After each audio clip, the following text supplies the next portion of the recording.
Hello and नमस्कार, मैं शुभम दुबे आप सभी का मालवी एकेडमी के ऑनलाइन लर्निंग प्लेटफॉर्म पे स्वागत करता हूं। तो कैसे हैं आप सभी लोग? सभी लोग अच्छे हैं, सभी लोग बढ़िया हैं। तो आइए किया जाए इस सेशन का शुभारंभ। तो सभी को राधे राधे, सभी को हर हर महादेव।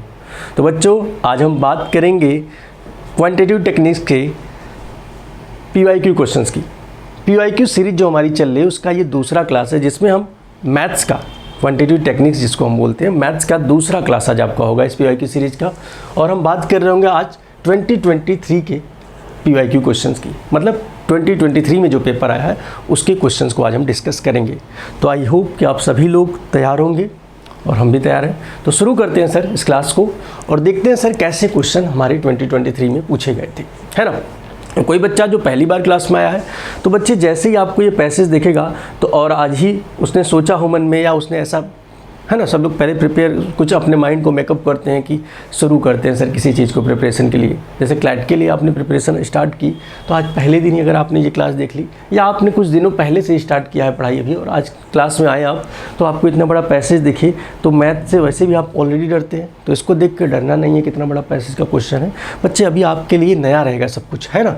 अभी तो हमने क्लासेस शुरू भी नहीं किया, अभी तो हम बस खाली PYQ को क्या कर रहे हैं, डिस्कस कर रहे हैं। तो ऐसा नहीं घबरा जाए आप, अभी टाइम देंगे अपना, समझेंगे बस लेवल का क्वेश्चन कैसा होता है। इसके बाद क्वेश्चन को अगर आप अभी सोच लेंगे कि हम अभी से इसको बढ़िया से लगाना स्टार्ट कर दें तो नहीं हो पाएगा। जब तक आप मैथ्स के टॉपिक्स को अच्छे से नहीं समझेंगे तब तक आपको इसको करने में थोड़ी सी प्रॉब्लम होगी।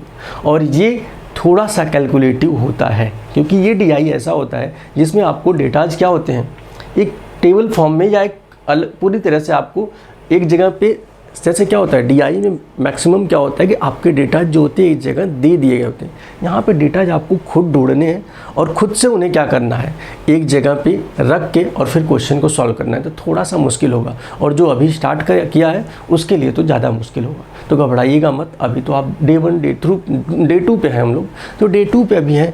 अभी हम लोग को डे 90 तक जाना है, 90 दिन हमारे पास। 90 डे में जिस दिन डे 90 पे आप होंगे, आपसे ये क्वेश्चन बड़े आराम से लग रहे होंगे, है ना। बाकी चलते हैं, अब आज की क्लास को देखते हैं, है। बीच बीच में जहाँ पे आपको डाउट्स रहेगा उसको हम लोग देखते रहेंगे। तो बच्चे हम देखेंगे एक बहुत बड़ा सा हमारे पास पैसेज दिख रहा है, और ये पैसेज क्या है सर, ये बेसिकली एक मैथ का DI ही है। बस इसमें क्या है, DI कोई फॉर्म नहीं दिया हुआ है, बस एक नॉर्मल पैसेज का फॉर्म दिया हुआ है। और इसी पैसेज में आपको डेटाज दिए हुए हैं, यहीं से आपको डेटा को कलेक्ट करना है और फिर क्वेश्चन को सॉल्व करना है। तो आइए पहले एक बार आप पूछ करेंगे वीडियो को और इसके डेटाज को एक बार पढ़ेंगे ध्यान से, और फिर हम कंटिन्यू कर रहे हैं, है ना। आपको रिकॉर्डेड वीडियो मिलेगी तो वहाँ पे आप इसको पहले पूछ करेंगे और फिर उसके बाद क्या करेंगे, पढ़ेंगे, फिर क्वेश्चन पे कंटिन्यू करेंगे, है ना। तो आइए देखते हैं क्या कह रहा है क्वेश्चन बच्चे। क्वेश्चन कह रहा है the finding of Oxfam India latest India discrimination report. कह रहा है कोई रिपोर्ट आई है ना ऑक्सफैम की, और उसमें कह रहा है कि 2022 जो कि इंडिकेट करता है that there is a significant gap in the earning between men and women. कह रहा है मेन और वुमेन के अर्निंग में एक सिग्निफिकेंट गैप पाया गया। अच्छा ठीक है। रेगुलर एंड सेल्फ एम्प्लॉयड, मतलब दो तीन कैटेगरी है एम्प्लॉयमेंट की, उन सब में क्या पाया गया, डिफरेंट पाया गया इनके क्या अर्निंग में। आगे बोला गया है the lower wages of salaried women are due to 67% of discrimination and 33% due to lack of education. अच्छा कह रहा है कि जो वुमेन्स का जो वेज है वो लोअर है, कम है, उसके पीछे कुछ रीजन्स हैं। वो रीजन्स क्या क्या है वो यहाँ पे मेंशन किया, हमें बहुत ज़्यादा इसके बारे में नहीं जानना है। आगे कह रहा है द एवरेज अर्निंग, हमें हमेशा थ्योरी, जब मैथ का क्वेश्चन है ये लॉजिकल रीजनिंग में क्या होता है, लॉजिकल रीजनिंग में आपको सारी डिटेल्स को ध्यान से पढ़ना है। हमको मैथ के क्वेश्चन में बस एक रफली इसको पढ़ते हुए चलना है, जहाँ पे कुछ डेटा दिए हो वहाँ पे ज़्यादा ध्यान से पढ़ना है। जैसे यहाँ पे डेटा दिया हुआ है ये पढ़ना है ध्यान से, लेकिन ये नहीं कि हम ये पूरा खूब ध्यान से पढ़ रहे हैं और समझ रहे हैं, है ना। समझना है, ऐसा नहीं समझना है, लेकिन हाँ बस डेटा वाले पार्ट जहाँ पे जाए उसको थोड़ा ज़्यादा समझना है ना। तो डेटा यहाँ पे लिखा हुआ है, क्या लिखा हुआ है यहाँ से पढ़िए कि the average earning is 16,000 for main and merely 66,000 for women in urban areas. अच्छा ठीक है। इन सेल्फ एम्प्लॉयमेंट कैटेगरी, मतलब सेल्फ एम्प्लॉयमेंट की कैटेगरी जो है, क्या है कि कुछ लोग जो है अर्बन एरियाज में दिया गया है कि जो मेन है 16,000 मेन या 16,000 मेन ऐसे हैं सर जो सेल्फ एम्प्लॉयमेंट, मतलब अपना खुद का कुछ एम्प्लॉयमेंट या व्यवसाय करते हैं, है ना। ऐसे ही वुमेन्स के बारे में भी दिया है कि उनकी संख्या कितनी, उनके नंबर्स कितने हैं जो सेल्फ एम्प्लॉयमेंट में है।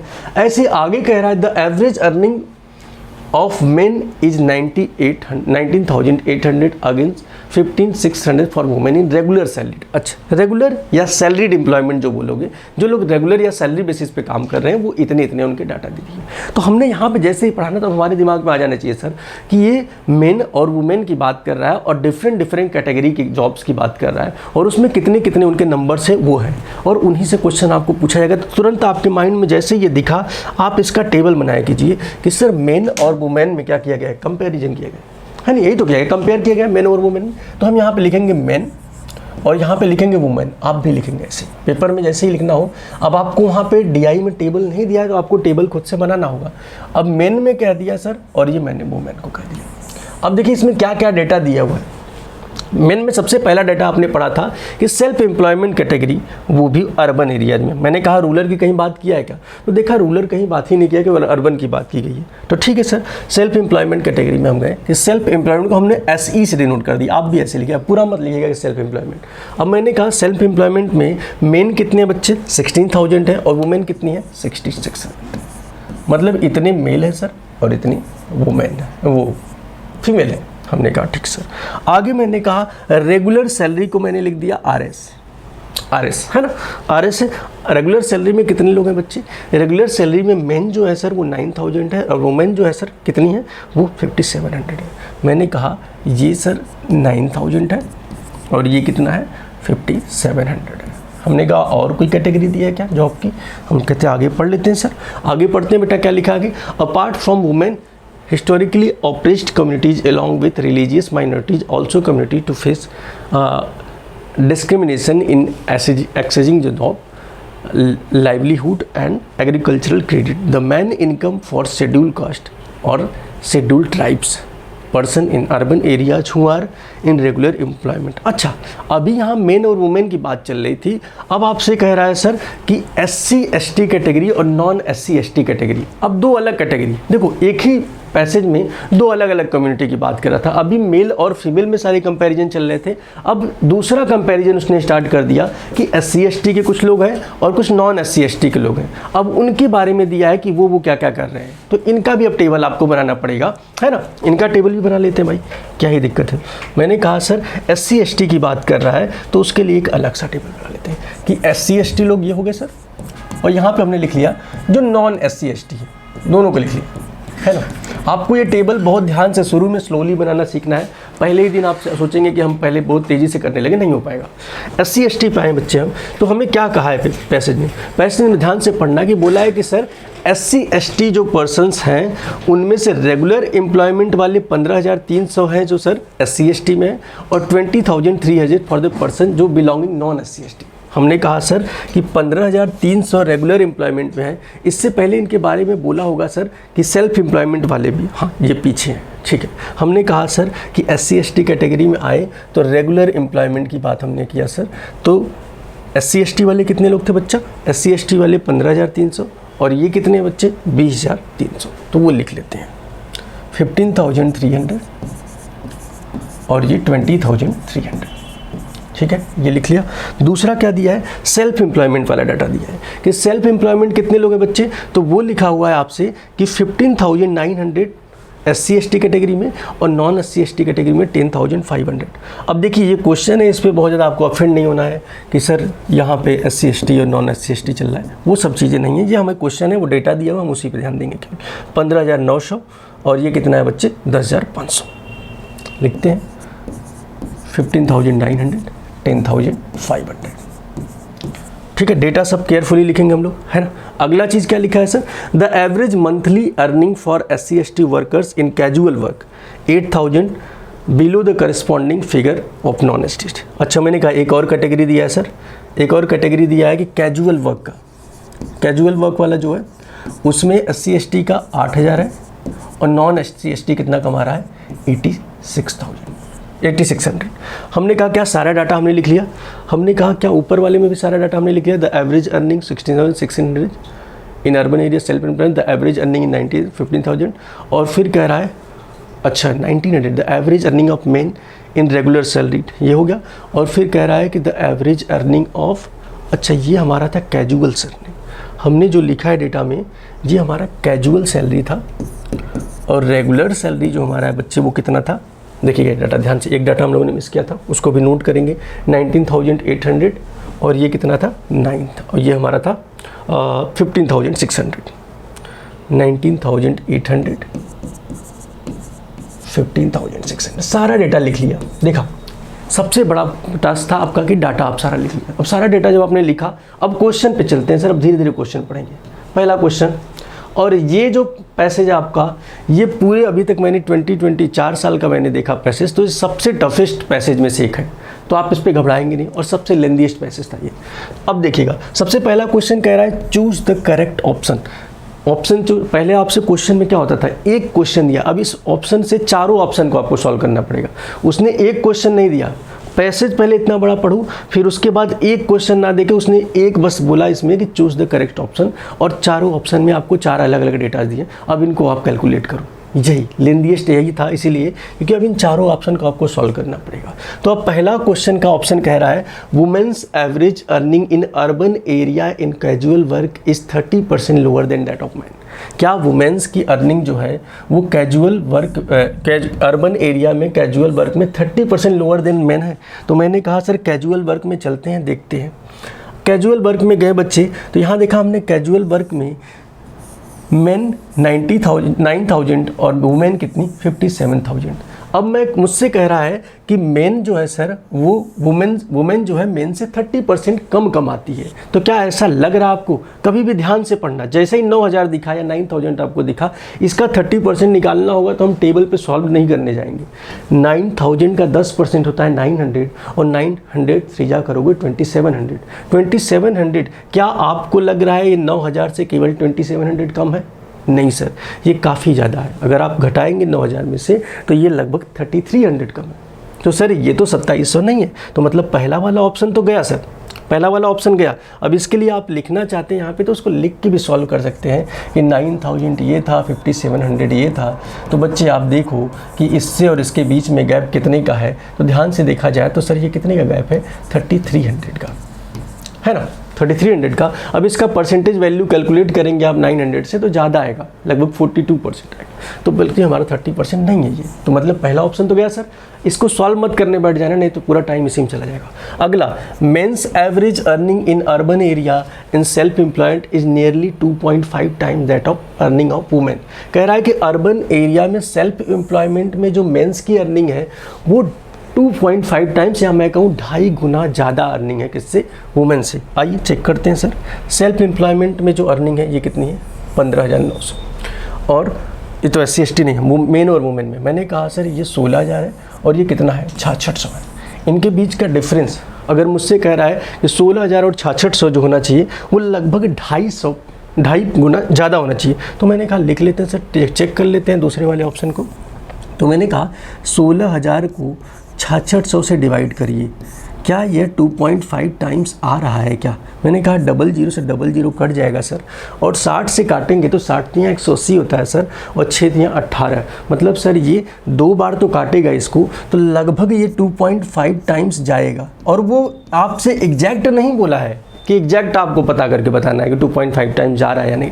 तो आप देखोगे ये सर ये 2.5 लगभग जाएगा, है ना। उसने बोला है साफ साफ कि that earning of nearly 2.5 times. तो आप सॉल्व करके देखेंगे ये नियरली 2.4 या 2 पॉइंट कुछ आ रहा होगा, तो 2.5 के आसपास है। अभी होल्ड पे रखते हैं क्योंकि सर अभी भी हम एक्यूरेट आंसर नहीं पाए, लेकिन नियरली हम पा गए हैं। तो अगर और किसी ऑप्शन में रहेगा इससे ज़्यादा नियर ऑप्शन तो उसको सही मारेंगे, नहीं तो ये हमारा सही ऑप्शन है ना।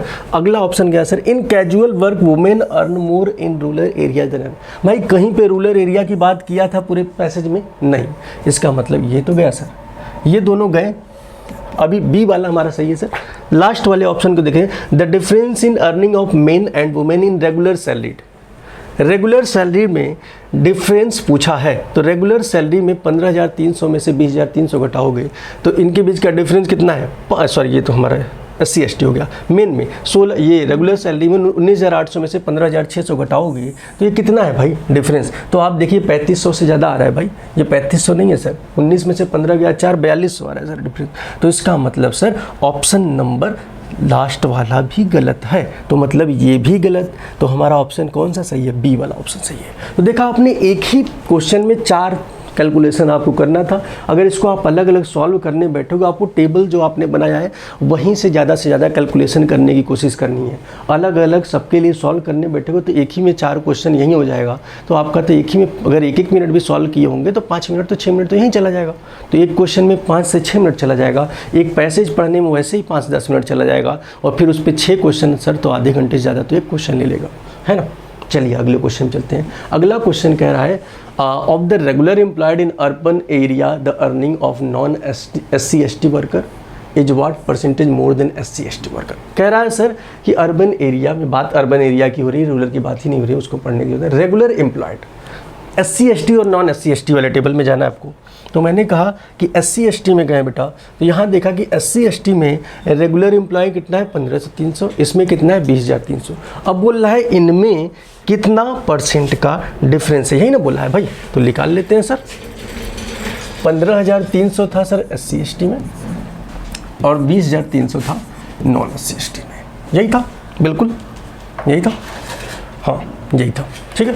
अब मुझसे बोल रहा है सर कि regular employed urban area earning of non SC/ST worker is what percentage more than SC/ST worker. हमसे बोला भाई कि 15,300 और इनके बीच का डिफरेंस देखा जाए तो कितना है 5,000। तो यही तो बोला है कि SC/ST वाले से नॉन SC/ST वाला कितना ज़्यादा है। तो मैंने कहा 5,000 ज़्यादा है सर। तो 5,000 अपॉन 15,300। परसेंटेज जब भी कैलकुलेट करना होता है तो कैसे कैलकुलेट करते हो? जिसको कैलकुलेट करना, जैसे मैंने बोल दिया, नॉर्मल समझना कि अगर मैं कहूँ एक A है एक B है, या मैंने कहा वैल्यू ले लो 10 है और 20 है। अब मैं पूछूं कि 20 10 से कितना ज़्यादा है, तो पहले इसका डिफरेंस लिखोगे 10 ज़्यादा है। कंपेयर किससे करना है? इससे करना है ना, इससे कितना ज़्यादा है ना। तो परसेंटेज जब कैलकुलेशन करोगे तो जिससे कंपेयर कर रहे हो वो कहाँ रहता है? नीचे। तो 15,300 नीचे, और कितना ज़्यादा है 5,000। यहाँ से जब कैलकुलेट किया परसेंटेज का तो देखोगे ये सॉल्व करना, और सॉल्व करते ये जीरो गायब। अब ध्यान देना कि जब आपको ऐसे डाटाज दिए हैं तो आप 153 को डिवाइड मत करने लगना। इसको अप्रॉक्स 153 को 150 माना जा सकता है क्या? अप्रॉक्सीमेशन अब आपको सीखना होगा कि इसको 150 तो मान सकते हैं सर। तो ये 50 दूना 100 और ये 50 तियां 150, और फिर काटोगे जब इसको तो ये लगभग 100/3, और 100/3 आपको पता है 33:1/3% या 33.33% होता है सर। और ये कितने के बीच में आएगा? Between 30 to 35%। आंसर आपका आंसर है ना। तो ये अप्रॉक्सीमेशन आपको लेना है, ये नहीं कि 153 को लेकर सॉल्व किए जा रहे हैं 10 मिनट तक, नहीं, काट दीजिएगा। काटना आता है ना आप लोगों को, ठीक है। आगे चलते हैं। अगला क्वेश्चन हमारे पास है बच्चे, of those in casual employment if a man's average earning was deposited at a rate of 16% simple interest. अब देखो एक छोटा सा चीज़ है बच्चे, जानना होगा आपको। आप अभी तक परसेंटेज और रेशियो हमने पहली क्लास में आपसे डिस्कस किया था। एक छोटा सा चीज़ आपको जानना है बच्चे, सिंपल इंटरेस्ट एक टर्म होता है। सिंपल इंटरेस्ट मतलब होता है साधारण ब्याज, या मैं कहूँ इंटरेस्ट। जब आप कोई भी चीज़ इन्वेस्ट करते हो या कहीं से आप पैसे कभी उधार लेते हो, बैंक से लेते हो, तो आपका आइडिया वो उस पर कुछ इंटरेस्ट देना होता है, उसी को सिंपल इंटरेस्ट या कंपाउंड इंटरेस्ट बोलते हैं। यहाँ पर सिंपल इंटरेस्ट की बात की जा रही है। सिंपल इंटरेस्ट का एक फॉर्मूला होता है बच्चे, छोटा सा, PRT/100। बाकी इसके बारे में डिटेल हम लोग क्लासेज में पढ़ेंगे। अभी बस इतना याद रखना कि SI इज इक्वल टू होता है PRT/100। ये P होता है बच्चे जितने अमाउंट आपने इन्वेस्ट की, प्रिंसिपल अमाउंट होता है, मूलधन भी इसको बोलते हैं हिंदी में, है ना, प्रिंसिपल अमाउंट। और R मतलब होता है बच्चे रेट, किस रेट से आपने पैसे इन्वेस्ट किए, और T मतलब कितने समय के लिए, टाइम होता है। ये फॉर्मूला ध्यान रखना। अब आते हैं इस क्वेश्चन। हमने कहा बच्चे, of those in casual employment if man's average earning was deposited at a rate of 16%। अच्छा, मुझसे बोला गया बच्चे कि casual employment if the man average earning was deposited at 16%। Casual employment में मैन कितना कमा रहा था, पहले ये बताओ भाई। कैजुअल एम्प्लॉयमेंट में मैन की बात किया गया है। मैन कहाँ है? यहाँ पर है ना, 9,000 कमा रहा था सर।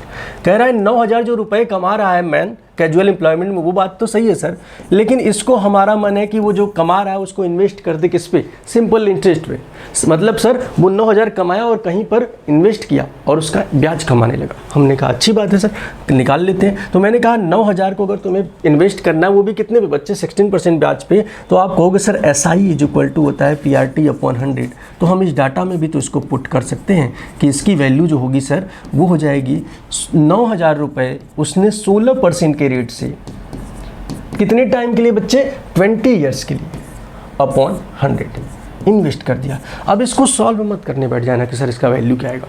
कह रहा है इन्वेस्ट करने पे कुछ कमाया होगा, वो सिंपल इंटरेस्ट कितना कमाया होगा वो अभी हम नहीं देखते हैं सर, अभी बस हमको पता है कमाया होगा। ठीक है सर, आगे क्या कह रहा है? कह रहा है कि sir in how many years eight the same rate of simple interest SC/ST worker must deposit there average earning. अच्छा, अब हमसे बोल रहा है सर कि जिस रेट से इसने इन्वेस्ट किया उसी रेट से अगर SC/ST वर्कर जो है वो भी अपना अमाउंट जो है, कौन सा अमाउंट, कैजुअल अमाउंट अगर डिपॉजिट एवरेज अर्निंग जो अपना है उसको क्या करे, डिपॉजिट मतलब इन्वेस्ट करे, तो उसको इसके बराबर ब्याज पाने के लिए कितने साल के लिए, क्योंकि सर इसका अमाउंट तो 9,000 था, लेकिन कह रहा है कि SC/ST वर्कर कितना कमा रहा है भाई, SC/ST वर्कर ध्यान से देखिए तो वो 8,000 कमा रहा है कैजुअल, है ना। तो कह रहा है कि ये 9,000 पे कमाया होगा कुछ ब्याज, हमने कहा नहीं पता सर कितना कमाया था, सॉल्व किया हमने।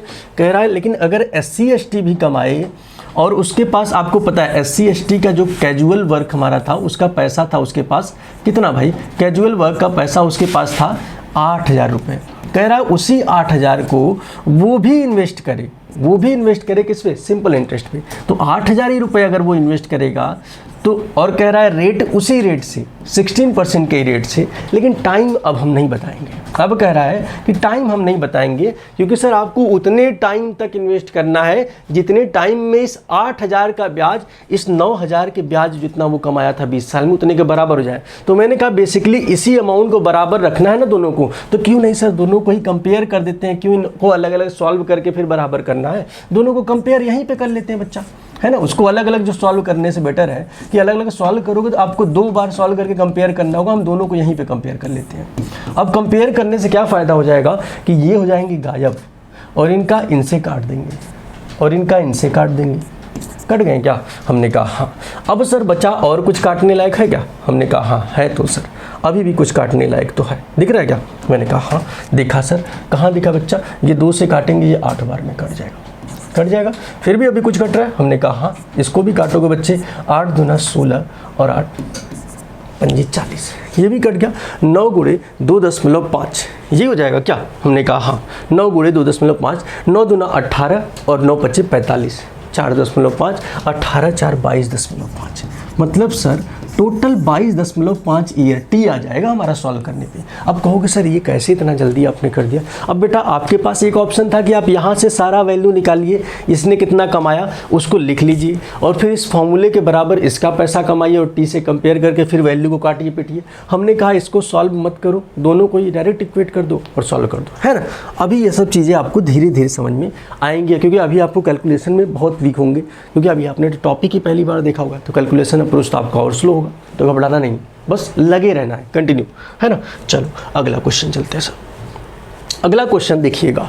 अब देखो उसी पैसेज में एक नया पैसेज और ऐड कर दिया गया। अभी उतना बड़ा पैसेज आपने पढ़ा, उसी पैसेज में एक नया पैसेज। बेसिकली जो हमारा मैथ का पोर्शन है क्लैट वाला वो मुश्किल नहीं होता है, बस इतना ज़्यादा वो पैसेज में पैसेज को इंक्लूड कर देता है कि वो देखने में बच्चों का क्या होता है, बहुत ही ज़्यादा डर सा लगने लगता है। नहीं तो क्वेश्चन में कैलकुलेशन भी बहुत आसान होते हैं, उससे नॉर्मल कैलकुलेशन कहीं नहीं मिलता एग्जाम्स में। लेकिन हाँ कैलकुलेशन इजी होता है, लेकिन जो ये लैंग्वेज होता है वो बड़ा टफ होता है सर, वो कॉम्प्लिकेटेड होता है, इसीलिए क्वेश्चन मुश्किल लगता है।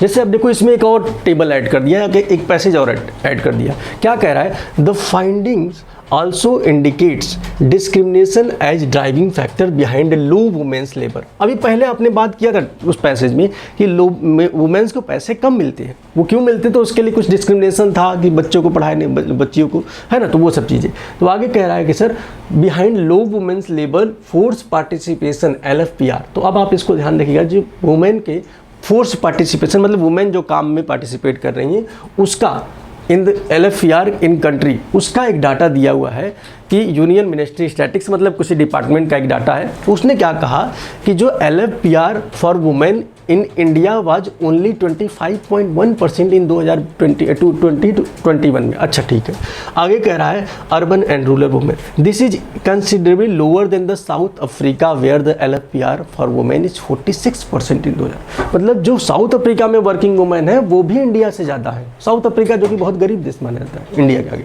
है ना। आगे बोले बच्चे कि अगला हमसे बोल रहा है कि the LFPR for women in India has rapidly declined from 42.7। इन 2004-2005। अच्छा, अब आपको देखो डाटा यहाँ पे मिल गया। अब आपको कह रहा है सर LFPR का डेटा है, LFPR ने डेटा दिया है, LFPR का डेटा कि वुमेन्स जो हमारी है, फीमेल जो हमारी है, वो कितना लेबर में या कितना वर्किंग है।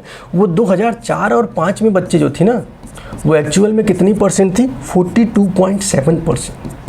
लेकिन यही डेटा 2020 और 2024 में, तुम लोग कहोगे सर आप तो कह रहे थे कि हम लोग को ऐसा लगता है सर कि वुमेन्स जो है ज़्यादा वर्किंग हो गई हैं, ज़्यादा वर्किंग हो गई हैं हमको लगता है, लेकिन सर वुमेन्स का जो डेटा है वो दिखा रहा है कि कम वर्किंग है। क्योंकि सर पहले वुमेन्स लेबर का काम भी ज़्यादा करती थी, अब लेबर काम कम कर रहे हैं वुमेन्स, है ना। अब लोग पढ़ लिख रहे हैं और जॉब अच्छा करना चाहते हैं। आगे चलिए, देखिए 2025 में 2020-21 में ये कितना है, 25.1% क्या है। कह रहा है कि सर 2004-5 में जो पूरी जनसंख्या होती थी वुमेन्स की, उसमें से 42.7% LFPR में थी, और इसमें कितनी है सर, अभी कितनी है, 25.1%। हमने कहा ठीक है सर, ये बात तो सही है। क्वेश्चन ने क्या पूछा है ये बताइए।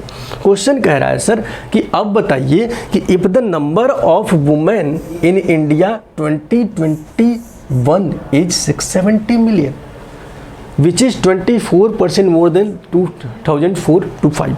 कह रहा है सर कि जो वुमेन की जनसंख्या है या संख्या जो है वो 2020 और 24 में कितनी मिलियन है भाई, कितनी मिलियन है, 670 मिलियन है, 670 मिलियन है। हमने कहा ठीक सर। आगे क्या बोला है बच्चे कि 670 मिलियन है, जो कि 24% ज़्यादा है किससे, 2004 और 5 से, 2004 और 5 से। मैंने कहा बिल्कुल सही सर। 2004 और 5 की जनसंख्या पता है क्या, नहीं। तो हमने कहा अगर 2004 और 5 में मान लीजिए कि जनसंख्या 100% थी, तो अब जो है ये 670 मिलियन, ये इससे 24% ज़्यादा, मतलब 124% के बराबर है। तो मैं यहाँ से कह सकता हूँ सर 100% या 124%। तो मैंने कहा अगर 124% की वैल्यू 670 मिलियन है, तो 2004-5 में कितनी वुमेन्स रही होंगी बच्चे। तो कहोगे सर 124% इज इक्वल टू, अगर दिया है कि 670 मिलियन, तो मैं कह सकता हूँ यहाँ से 1% इज इक्वल टू 670/124। तो यहाँ से बच्चे अगर मैं 100% की वैल्यू निकालना चाहूँ तो कहोगे सर उसी में 100 से डिवाइड कर मल्टीप्लाई कर दीजिए, कर देंगे ना भाई। कहोगे हाँ बिल्कुल सर। अब ध्यान देना, फिर से अप्रॉक्सीमेशन पे आपको चलना है। 124 से काटोगे कभी कटेगा ही नहीं, कुछ बड़ा कन्फ्यूजिंग सा हो जाएगा सर, ऑलरेडी बहुत कॉम्प्लिकेटेड है और कॉम्प्लिकेटेड। इसको 125 जैसा कंसीडर किया जाता है क्या, हमने कहा करते ही देखोगे कि 125 भी आपका 25 से 5 बार में कट गया और ये 4 बार में कट गया। अब थोड़ी सी कैलकुलेशन ईजी हो जाएगी। अब इसको मल्टीप्लाई करोगे तो क्या हो जाएगा, ये 6 0 0 या 4 0 0, 4 7 28 और 4 6 24 तो 26। बिल्कुल शर्माना नहीं कैलकुलेशन से, आपको बहुत आराम से करना है ना। अब इसको काटो बच्चा, काटते हैं, चलिए काटते हैं। 5 पंजे 25, 5 पंजे 25। हमने कहा हाँ यही तो होगा भाई, 4 0 0, 4 7 28 और 4 6 24 तो 26। 5 पंजे 25 और ये कितना हो जाएगा, एक बचेगा, 5 3 15 और ये 5 36, लगभग 536 मिलियन वुमेन रही होंगी यहाँ पर।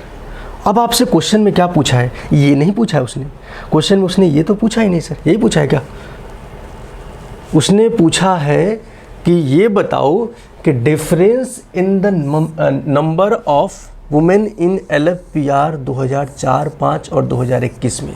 कह रहा है ये तो तुमने टोटल जनसंख्या निकाली है वुमेन्स की कि वुमेन्स इतनी थी, लेकिन इसमें से वर्किंग वुमेन तो LFPR में 25.1% आ रही हैं, इसमें कितनी आ रही हैं 42.7%। इसका मतलब सर ये जो डाटा आपने निकाला है इसका 25.1% निकालिए, इसका 42.7% निकालिए, फिर हमें बताइए कि क्या इनका डिफरेंस है।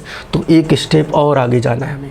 हमने कहा 536 का 42.7% निकालिए, निकाल लीजिए। और फिर सर किसका कितना मिलियन था भाई, 670 मिलियन का 25.1% निकालिए भाई। अब इन दोनों डाटा को निकालिए और फिर कैलकुलेट करके बताइए कि लगभग कितना आएगा। तो मैंने कहा सर लगभग आपको निकालना है, ये नहीं कि आप लगे एकदम पीछे पड़ गए। 670 का 25% निकालोगे तो कितना हो जाएगा भाई, सीधे यहीं से निकाल दो। अगर इसको सॉल्व करें सर तो 1/4 हो जाएगा।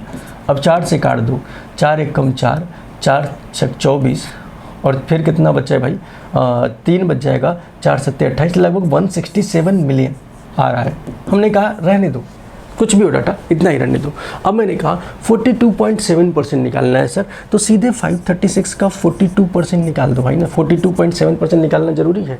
हमने कहा सर अप्रॉक्स हम निकाल लेंगे, 42% ही निकालते हैं, 7 पे नहीं जाएंगे। अब मैंने कहा इसको सॉल्व करना है सर, तो देखिए अब जितना छोटा हो सके उतना छोटा कर दीजिए। मैंने कहा इसको काट दीजिए सर 5.36 × 42। अब इसका मल्टीप्लाई करना आना चाहिए आपको, नहीं आता है कोई बात नहीं, सॉल्व कर लेंगे सर। हमने कहा सॉल्व कर लेंगे। अब इसको मत सोचना कि सर मल्टीप्लाई कैसे करें, डायरेक्ट इसको गुणा कर दो। 2 × 6 12, 2 × 3 6 3 7 और 2 × 5 10 और बचा यहाँ पे 4 × 6 24 के 4 आते हैं 2, 4 × 3 12 13, 4 × 3 12 2 14 और फिर 4 × 5 20 और 1 21। जब इसको जोड़ा सर तो ये 2, ये 7 4 11 और ये 0 था ना, 4 1 5 और यहाँ पे 2, 225। अब 225.12 मिलियन में से जब 167 मिलियन घटाओगे तो ये पाओगे बच्चे आप, अभी देखना ये तुमने कुछ कम ही लिया है तो लगभग 226 मिलियन आया होगा, और ये लगभग 125 माना है, 167 मिलियन अगर घटाएंगे बच्चे हमें, तो देखा हमने जब इसको घटाया तो ये लगभग आ गया आपका 226। ये 227 में से 168 घटाओगे कितना हो जाएगा भाई, 226 168 लगभग 227 ही मान लो। तो 200 इसमें घटाया जब 168, तो हमने कहा सर यहाँ पे 27 और 67 कितना हो जाएगा, इधर 30 33 या घटा ही देते हैं सीधे, 227 ही मान लेते हैं इसको। 7 में से 7 गया 0, यहाँ 12 में से 6 गया 6 और 12 में से 6 जाएगा 6, सॉरी नहीं, हाँ 12 में से 6 गया 6 और यहाँ पे 1 में से 0। लगभग सर 60 मिलियन, 60 मिलियन का मतलब सर 6 करोड़, 60 मिलियन का मतलब 6 करोड़। क्या 6 करोड़ कहीं ऑप्शन में दिख रहा है? तो हमने कहा सर लेस देन 5 करोड़ एक ऑप्शन दिख रहा है, एक ऑप्शन दिख रहा है 10 to 12 crore, more than 15 crore एक ऑप्शन दिख रहा है 6 से 8। तो 6 करोड़ के आसपास में यही एक डेटा दिख रहा है, 6 से 8 करोड़। अब आप सोचोगे सर कि इतना कैलकुलेशन क्वेश्चन में करना है, तो बच्चे जो मैंने अप्रॉक्सीमेशन बताया, अप्रॉक्सीमेशन वाले क्वेश्चन जब भी आपको, जैसे मैंने कहा यहाँ पे इसको अप्रॉक्स मान लो, अप्रॉक्स मान लो, आप भी सोच रहे हैं कि सर इतना अप्रॉक्स मान लेंगे तो हमारा आंसर कैसे सही है? क्योंकि भाई अप्रॉक्स मानोगे ना तो आप डाटा में भी जाके जब देखोगे आंसर में, तो आपका अप्रॉक्स वेरी करेगा तो 1 करोड़ न वेरी करेगा, यहाँ पे आंसर भी 2-3 करोड़ वेरी करा रहा है, तो कोई दिक्कत नहीं होगा, आप मान लीजिएगा। तो ये हो गया सर टफेस्ट कैलकुलेशन इसी क्वेश्चन का था। अब मैंने कहा सर अगला क्वेश्चन हमारे पास क्या है? अगला क्वेश्चन कह रहा है 2019-20 में male age 15 years and more than 76%, अच्छा मोर इज 76%, कह रहा है कि 2019-20 में जो हमारे मेल हैं जो कि 15 साल के या उससे ज़्यादा के हैं, वो कितने हैं भाई? 76%। जो 15 साल या उससे ज़्यादा के हैं उनकी संख्या है 76%। अच्छा, और फिर आगे कह रहा है फीमेल जो है सर, फीमेल जो है 15 साल या उससे ज़्यादा की उनकी संख्या कितनी है? 72%। अच्छा, आगे बोल रहा है सर कि total mail population is 1.05 times of the total female population. मैंने कहा सर कि मेल का पॉपुलेशन जो है वो फीमेल से 1.05 टाइम्स है। हमने कहा ठीक है, ये डाटा भी रखते हैं, अगर ये 1 है तो ये 1.05 टाइम है। तो मैं कह सकता हूँ क्या कि इसका रेशियो जो है, अगर फीमेल 100 है सर तो ये 105 है। तो इनका रेशियो अगर ध्यान से देखा जाए सर, ये भी 5 से कट जाएगा 20 टाइम्स में, ये भी 5 से कट जाएगा 1 टाइम्स में, मतलब इनका रेशियो ये दिया हुआ है।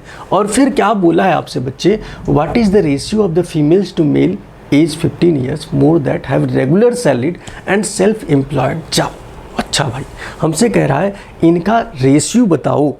आगे मैंने कहा सर इस डाटा, इसमें टेबल में कुछ चीज़ें मिस सी लग रही है, तो उसको पता करना पड़ेगा। पहले एकदम टेबल में आ जाओ, यहाँ पर इसमें कुछ कह रहा है क्या कि मेन LFPR? इसमें कुछ नहीं कह रहा है, मतलब एकदम सबसे पहले 15 years and more have regular. हाँ ठीक है, हमसे बोला है सर, यहाँ देखिए एक डाटा दिया है 60% of all males age 15 years have regular salaried and self employed. ये डाटा ध्यान से पढ़ना, यही बोला है क्या? 60% ऑल मेल जिनकी एज ज़्यादा है 15 साल से, उनका जो सेल्फ एम्प्लॉयमेंट और रेगुलर सैलरीड में जो एम्प्लॉयमेंट उनकी है वो 19% है। और फीमेल की कितनी है बच्चे? फीमेल की कितनी है बच्चे? Female all similarly age female get, कुछ यहाँ पे दिख नहीं रहा है क्या? फीमेल 60% और फीमेल की 19%। अच्छा, 19% फीमेल की और मेल की 60% है। तो मैंने कहा सर यही चीज़ तो टेबल में हम लोगों ने मिस किया है। यही देखना, आप यहाँ भी पढ़ोगे आपको दिखेगा ही नहीं, देखो कितना कॉम्प्लिकेटेड है। आप यहाँ पे पढ़ोगे इस क्वेश्चन में आपको दिख ही नहीं रहा डाटा। तो आप जब पीछे वाले पे देखें, सर ये LFPR 2019-20 को ही तो कंटिन्यू किया है, तो वहाँ से कुछ डाटा चुराया है इसने। वो क्या था कि भाई 2004 और 5 के बाद यहाँ पे 2019-20 में 60% मेल जो हमारे हैं, जो हमारे 15 साल से ज़्यादा वाले हैं, उसमें 60% वर्किंग है। तो मैंने कहा सर एक डाटा तो ये भी अब यहाँ कंसिडर करना होगा कि मेल में सर जो थे, ये मेल ही तो था और ये फीमेल थी, इसमें 60% लोग वर्किंग थे और इसमें कितने लोग हैं, 19% लोग वर्किंग हैं। अब मुझसे कहा गया है इनका रेशियो, देख के घबराना नहीं, देखना कितना आसानी से आंसर आ जाएगा। मैंने कहा कि 21:20 में मेल और फीमेल हैं। हमने कहा नहीं पता मेल कितना है, तो जितना रेशियो उतना ही मान लो। तो मैंने कहा मेल मान लिया 21 था और 21 मेल में से 76% ही तो टोटल हमारा है जो 15 साल से ज़्यादा है, और इसमें से भी 60% ही तो हमारा वर्क कर रहा है, जो वर्किंग वाली है। हमने कहा हाँ, और मैंने कहा सर और आगे 20 वुमेन में से 72% ही तो वर्क, वो हमारी क्या है 15 साल से ज़्यादा की है, और 19% ही तो वर्किंग है। अब मैंने कहा परसेंट से परसेंट को कर दो दोनों तरफ से गायब। 19 से इसको काटोगे तो 4 बार में गया 76, इसको काटोगे भाई तो ये 18 बार में फिर से गया 72। फिर मैंने कहा और कुछ कट रहा है क्या, 7 त्रिक 21 और 3 छक 18। मैंने कहा दोनों काटा। फिर मैंने कहा 6 दहा में 60। फिर मैंने कहा 10 दूना 20। फिर मैंने देखा 7:2, 7:2 मेल और फीमेल का रेशियो, लेकिन उसने फीमेल और मेल का पूछा है तो 2:7। फटाक से कट गया। बस डाटा को आपको ऑर्डर में अरेंज करना, उसके बाद चीज़ें। तो ये रहा आपका पहला और ख़तरनाक सा पैसेज। हमने कहा बहुत ही खतरनाक था सर, ये तो बड़ा ही खतरनाक था ना। एक पैसेज बस कंप्लीट हुआ, उसको करने में हम लोग को इतना टाइम लग गया। कोई बात नहीं, काफ़ी अच्छा क्वेश्चन था ये, इसको आप थोड़ा सा मन से देखेंगे। अब चलते हैं सर हम अगले क्वेश्चन में। अगला क्वेश्चन हमारा क्या कह रहा है, अगला हमारे पास टेबल दिख रहा है एक छोटा सा, कह रहा है world fruit production went up 54% between 2000 and 2019। अच्छा, ये क्वेश्चन जो था एग्जाम में आपके आया था, लेकिन इसमें से कुछ ही क्वेश्चन सही थे, 3 ही क्वेश्चन इसके सही थे, 2 क्वेश्चन के डेटा गड़बड़ थे, वो हमने नहीं इंक्लूड किया यहाँ पे, उनको हम नहीं डिस्कस करेंगे, है ना। आगे, world fruit production went up 54% between 2000 to 2019 to 883 million ton. 5 fruit species accounted for 57% of the total production 2019, down from 63% in 2000. Use the data, the passage answer of the following. अच्छा, कह रहा है sir कि world food production went up to 54%। सर कह रहा है 2000 से 2019 के बीच में जो फ्रूट प्रोडक्शन है वो कितना हो गया, वो 54% ज़्यादा। मतलब अगर यहाँ पे 100% हो रहा था प्रोडक्शन, तो यहाँ पे 154% हो रहा है सर, यही कह रहा है क्या। और इस 154% की वैल्यू उसने दी है, कितनी दी है, 883 मिलियन, 883 मिलियन। तो मुझसे पूछा है कि what was the world fruit production in 2000। ये तो बड़ा आसान है। हमने कहा 154% की वैल्यू आप दिए हो सर, ये समझ में आता है ना भाई। मैंने कहा तुम आज 100 रुपये कमाते थे, लेकिन कल तुम 20% ज़्यादा कमाने लगी, तो 100 का ही तो 20% ज़्यादा कमाओगे ना। तो वही चीज़ कि पहले 100% प्रोडक्शन रहा होगा ओरिजिनल, तो आज 154% है सर, क्योंकि 54% ज़्यादा हो रहा है, उसकी वैल्यू हमको दी हुई है। तो मैंने कहा यहाँ से 1% की वैल्यू तो निकाली जा सकती है sir, 1883/154। Now we will go to approximation, है ना। ऐसा नहीं कि हम इसको भी सॉल्व करने में पहुंच गए, हम इसको अप्रॉक्सीमेशन से सॉल्व करेंगे। तो मैंने कहा 100% की वैल्यू क्या होगी सर, मैंने कहा 1% में 100 से गुणा कर दो, तो 883/154 इंटू 100। मैंने कहा इसको 150 ही मानो ना भाई, क्यों 154 सॉल्व करना है, मत सॉल्व करो, इसको 150 मानो अप्रॉक्सीमेशन। मैंने कहा ये 50 दिया 150, ये 50 दूना 200। अब मैंने कहा सर इसको काटना आसान है, आसान है ना, इसीलिए तो बनाया गया आसान। मैंने कहा 3 दूना 6, 3 दूना 6, या पूरा गुणा करके भी काट सकते हो या ऐसे ही काट दो। मैंने कहा 3 दूना 6, फिर आगे सर बचा 3 9 27, फिर आगे बच्चे कितना बचा, 3 चौके 12।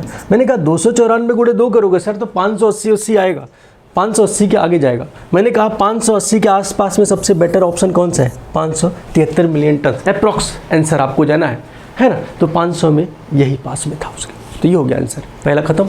दूसरा क्वेश्चन क्या कह रहा है, दूसरा क्वेश्चन कह रहा है sir, of the 5 fruit species mentioned in the passage above the share of bananas and plantains increase by 1 percent point between 2000 and 2009. Watermelons in 2019 was 6% points lower than bananas and अच्छा platinum in 2000. कह रहा है बच्चे कि जो 5 हमारे, और कह रहा है इसमें देखो ध्यान से पढ़ो कि ये टोटल फ्रूट्स की बात तो किया था, इतना हो रहा है, लेकिन 5 फ्रूट की स्पेसीज अलग से अकाउंट किया था उसने, है ना. तो वही कह रहा है भाई कि 5 फ्रूट स्पेसीज जो थी उसमें उनका वैल्यू कह रहा है कि sir the share of banana and plantains. कह रहा है सर बनाना और प्लेंटियंस जो थे वो 5 ग्रुप में से बनाना और प्लेंटियंस 2 ही बस की बात कर रहा है, बस 2 ही फ्रूट्स की ये बात कर रहा है. कह रहा है सर ये जो थे 2000 से 2019 में इनके जो प्रोडक्शन में 1% का इनकेज. तो मैंने कहा मान लो 2000 में बनाना x% रहा होगा या x रहा होगा.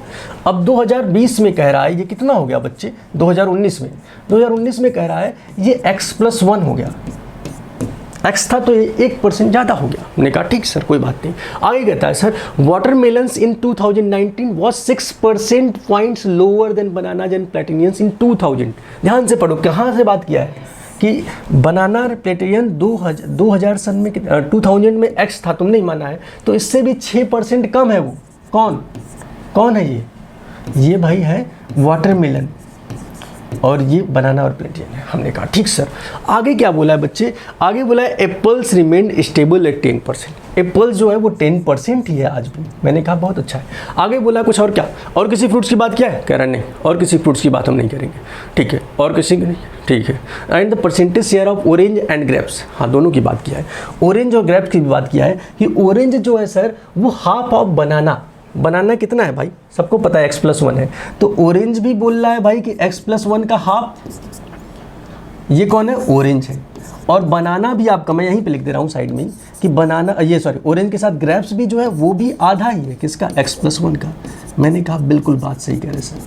और फिर आगे आपसे बोल रहा है कि बताइए कि what was the percentage of bananas and plantains in 2019. तो मैंने कहा सर कि 2019 में अगर टोटल जोड़ा जाए बनाना, प्लेंटियंस, वाटरमेलन और क्या एप्पल, इन पांचों को मिला दिया जाए, 5 स्पीसीज तो फ्रूट्स के, और उनका परसेंटेज भी आपको दिया था पिछले क्वेश्चन में कि पांचों का परसेंटेज जो है सर कितना था, 57%. जब पांचों फ्रूट को मिला देते हैं तो सर पांचों फ्रूट को जब आपने मिला दिया तो सर यहाँ पे जब पांचों फ्रूट को हमने मिलाया तो जोड़ देते हैं पांचों फ्रूट को. सर ये x+1/2 जोड़ के x+1 हो जाएगा. हमने कहा हाँ. तो मैंने कहा पांचों फ्रूट को अगले पेज पे साफ साफ जोड़ लेते हैं सर.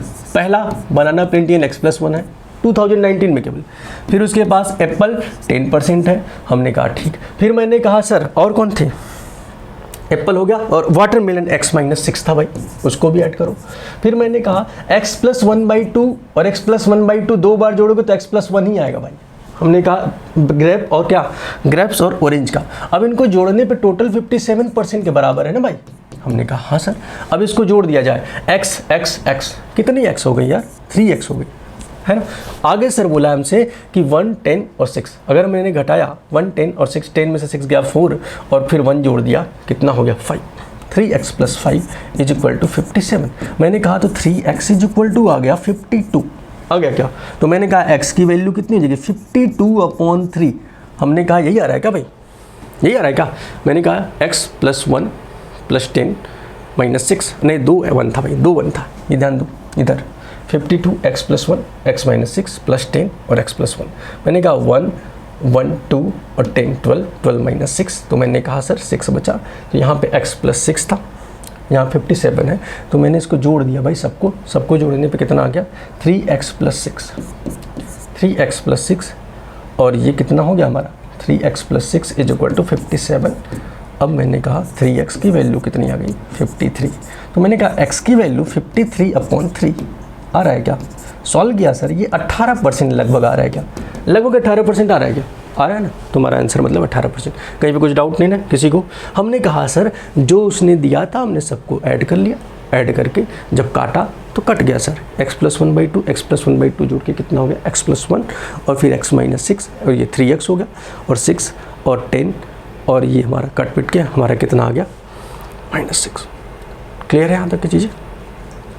यहाँ तक किसी को डाउट नहीं? हमने कहा नहीं सर, 18% हमारा आंसर हो जाएगा। अगला क्वेश्चन चलते हैं सर। अगला क्वेश्चन हमारे पास है, ये कोई टेबल का क्वेश्चन नहीं है, ध्यान से पढ़िए। कह रहा Fruitopia and fruit fix both sold orange at the same selling price. कह रहा है दो लोग, मान ली दो कोई कंपनियां हैं, Fruitopia and fruit fix, both sold orange at the same selling price, दोनों ऑरेंज को सेम सेलिंग प्राइस पे बेचते हैं। However Fruitopia give customer a 15% discount on the mark price, whereas fruit fix sold the orange for a discount of 20% on the mark price. If the mark price of the orange of fruit pia is 75. हमसे कह रहा है sir कि दो लोग हैं, एक मान लो फ्रूट पिया है, तो हमने कह लिया एक को मान लो F1, एक को मान लो F2। क्यों इतना बड़ा बड़ा नाम लिखना? आगे बोल रहा है बच्चे कि अब कह रहा है कि अगर फ्रूट पिया का जो हमारा मार्केट प्राइस है, मार्केट प्राइस बच्चे ये CP SP market price, SP क्या होता है, CP क्या होता है, हम प्रॉफिट एंड लॉस के चैप्टर पढ़ेंगे तो उस डिस्कस वहाँ करेंगे। अभी इतना जानिए कि जो हमारा प्रॉफिट एंड लॉस होता है ना सर, डिस्काउंट हमेशा हम देते हैं मार्केट प्राइस पर और प्रॉफिट हमेशा कमाते हैं हम सर कॉस्ट प्राइस पर, जो हमारा क्रय मूल्य होता है। तो मार्केट प्राइस आपको दिया हुआ है सर किसका, इसका 75 रुपये। हमने कहा ठीक है सर फ्रूटोपिया का, फ्रूटोपिया। अब मैंने कहा फ्रूटोपिया ने 15% का डिस्काउंट दिया है सर, तो हमने कहा कि 15% का डिस्काउंट का मतलब समझते हो तुम लोग क्या होता है? डिस्काउंट का मतलब दाम को कम करना। तो मैंने कहा 75 का 15% का डिस्काउंट मतलब 75 का 85%, ये हो जाएगा सर आपका सेलिंग प्राइस किसका, फ्रूटोपिया का। ये हमारा SP1, हमने फ्रूटोपिया के सेलिंग प्राइस को SP1 मान लिया। ऐसे ही जब F2, क्या है ये दूसरा F वाला फ्रूट फिक्स, F2 ने सर जो बेचा है ऑरेंज को वो कितने डिस्काउंट पे बेचा है, तो सर 20%। लेकिन F2 की वैल्यू नहीं पता है सर, हमने कहा F2 की वैल्यू नहीं पता है मार्केट प्राइस, तो F2 ही मानते हैं। F2 का 20% डिस्काउंट मतलब F2 80% पे बेचा है।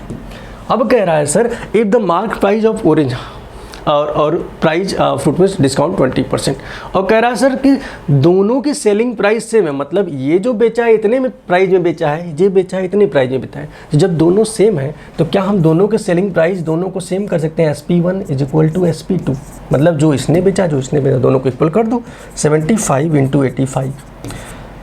देखो हम ज़्यादा से ज़्यादा कोशिश करेंगे कि कोई भी जब दो इक्वेशन की कंपैरिजन हो तो उसको हम सॉल्व करके वैल्यू अलग अलग नहीं निकालेंगे। अब जैसे नहीं निकालोगे तो क्या होगा, यहाँ पे काटने में आसानी होगी। ये बच्चे होता है 16 × 25 = 80, या मैंने कहा 15 × 25 = 75, ये कट गया, ये 16 × 25 = 80 कट गया।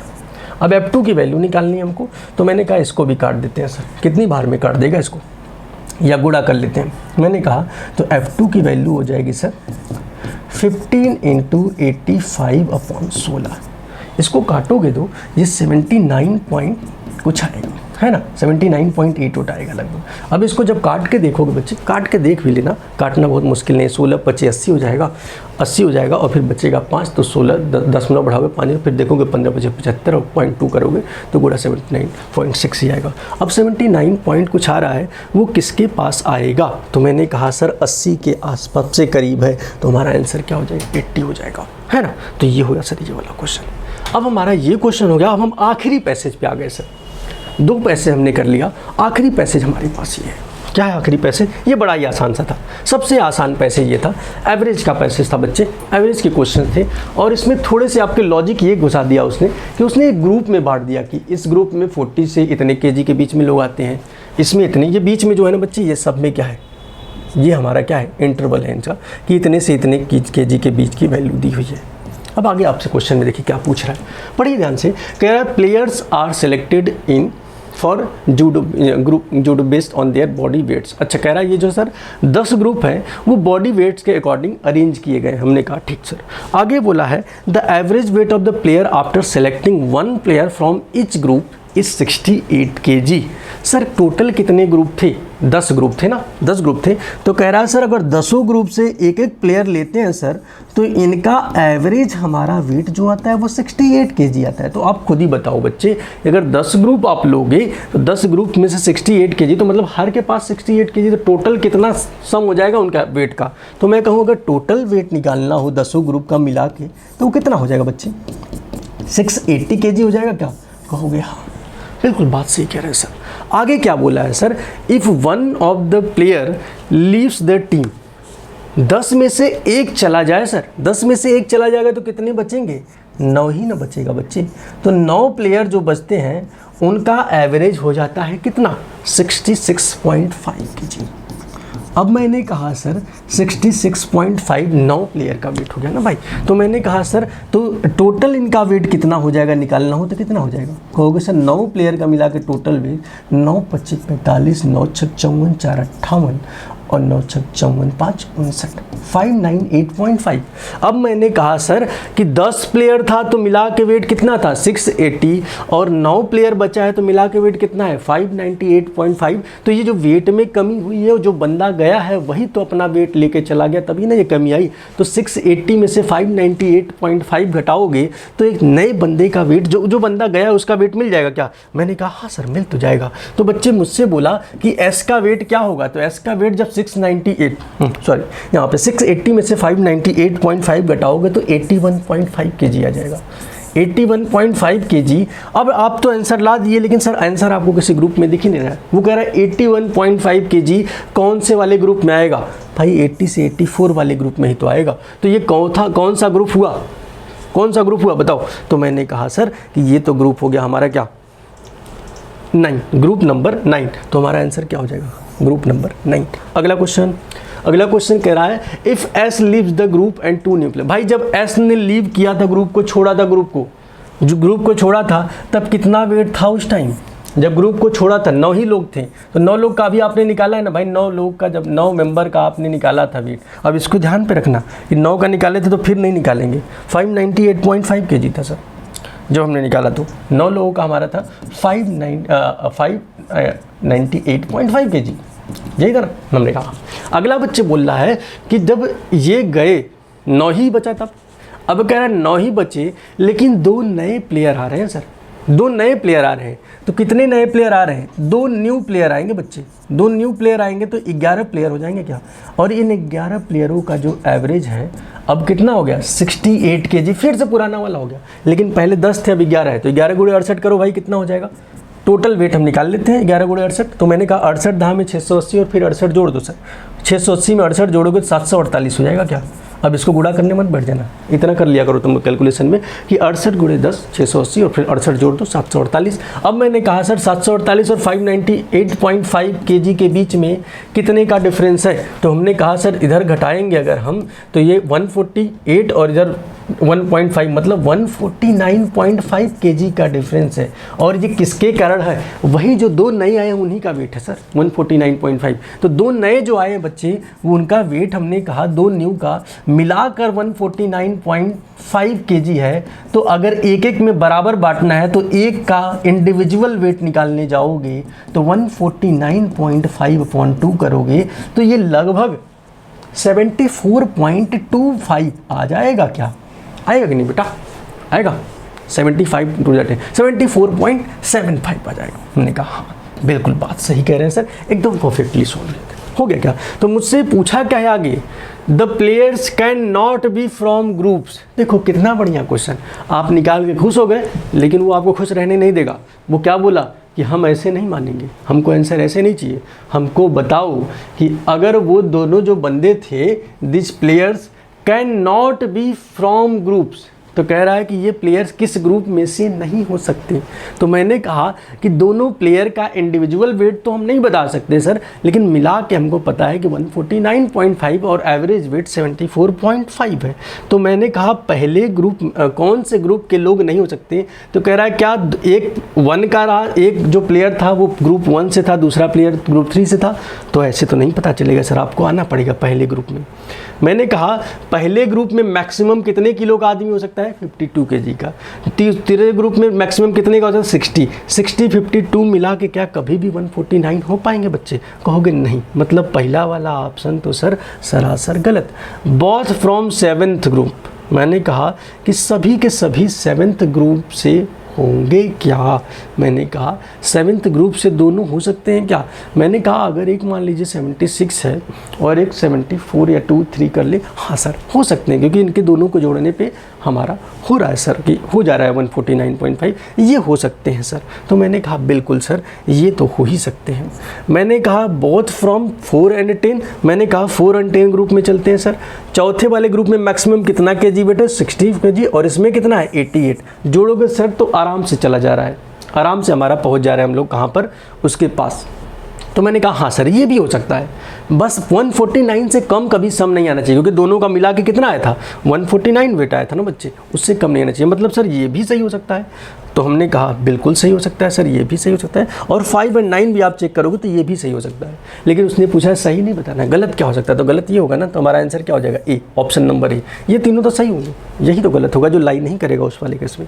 हमने कहा बिल्कुल सही sir. What is the average weight of all players taken together. हमने कहा कि average weight of all player, क्या किसी भी प्लेयर का इंडिविजुअल वेट आपको पता है? एवरेज वेट बस पता है, और ये पूछ रहा है सबको साथ ले लोगे भाई, ये data can not be determined. देखो सारे क्वेश्चन अगर टफ हैं तो कुछ क्वेश्चन ऐसे भी होंगे जो फ्री का नंबर दे देंगे, जैसे can not be determined. Sir अलग अलग है, जो उनको वेट ही नहीं पता है तो हम इंडिविजुअल एवरेज कहाँ से निकाल पाएंगे? नहीं ना निकाल पाएंगे। अगला क्वेश्चन फिर, in the average of all the groups together which groups contribute most in overall average. कह रहा sir if the average of all the groups together, सबको टुगेदर किया जाए, सर इसका भी data can not be determined. हमने कहा sir अगला question, if the new 2 players is from the group 4 which group of the other player is. अच्छा, if one of the, कह रहा है सर जो ग्रुप 1 2 प्लेयर आए थे, हमने कहा 2 प्लेयर को भी मिला के, पीछे के डाटा को याद रखना बहुत ज़रूरी है, 2 प्लेयर मिला के 149.5 kg के आए थे, यही आए थे ना। हमने कहा, कह रहा है सर अगर उसमें से एक ग्रुप 4 का है, ग्रुप 4 पे चले जाओ, मैक्सिमम ग्रुप 4 का कितना हो सकता है भाई? ग्रुप 4 में मैक्सिमम वेट कितना हो सकता है? मैंने कहा ग्रुप 4 में मैक्सिमम वेट 64 किलो हो सकता है। तो मैंने कहा अगर ग्रुप 4 में मैक्सिमम वेट 64 किलो हो सकता है, तो अब कौन से ग्रुप का डाटा लें कि जो 149.5 से ज़्यादा चला जाए? तो मैंने कहा सर अगर मैं ग्रुप 5 का डाटा लूँ तो क्या वो जोड़ के जाएगा? कहोगे नहीं सर 68 जोड़ोगे, नहीं जाएगा कभी भी। दूसरा बंदा मैंने कहा कि वो ग्रुप 5 से हो सकता है क्या? कहोगे नहीं, तो इससे छोटे वाले से तो बिल्कुल नहीं होगा। ग्रुप 6 से हो सकता है क्या? मैंने कहा 6 को लेंगे सर 72 64, ये भी नहीं हो सकता सर। ग्रुप 7 से हो सकता है क्या? 76 जोड़ोगे 7 और 64 में, तब भी सर वो 149 नहीं होगा, तो ये भी नहीं हो सकता सर। क्या सर ग्रुप 8 से हो सकता है? 80 और 64 जोड़ के बच्चे 144 ही होते क्या? हमने कहा हाँ सर, ये भी नहीं होगा सर, मतलब 8वां भी नहीं हुआ सर। तो बचा क्या अब हमारे पास? 9वां ग्रुप और 10वां ग्रुप तो हो सकता है क्या? 84 और 64 जोड़ोगे सर, 9वां ग्रुप भी नहीं होगा, 148 kg पहुँचे। हमने कहा सर तब हमारे पास एक ही ऑप्शन, वो कौन सा है? 10वां ग्रुप होगा सर, 10वां ग्रुप ऐसा होगा जिसको हम ले सकते हैं। तो ये ऑप्शन, देखो कितना आसान सा क्वेश्चन था। अब हमारे सारे क्वेश्चन ख़त्म, द एंड। तो ये रहा सर हमारा 2023 का पेपर। आई होप कि आप सबको ये पेपर अच्छा लगा होगा। अच्छा तो नहीं लगा होगा, मुश्किल लगा होगा, कोई बात नहीं, मुश्किल है, हम लोग सीख जाएंगे सर। और कैलकुलेशन कैसे आसान बनाना है वो जब आप धीरे धीरे जुड़ेंगे मैथ से तो हम लोग समझेंगे, है ना। आप बिल्कुल टेंशन नहीं लीजिए, बिल्कुल भी डरिए वरिए मत, है ना।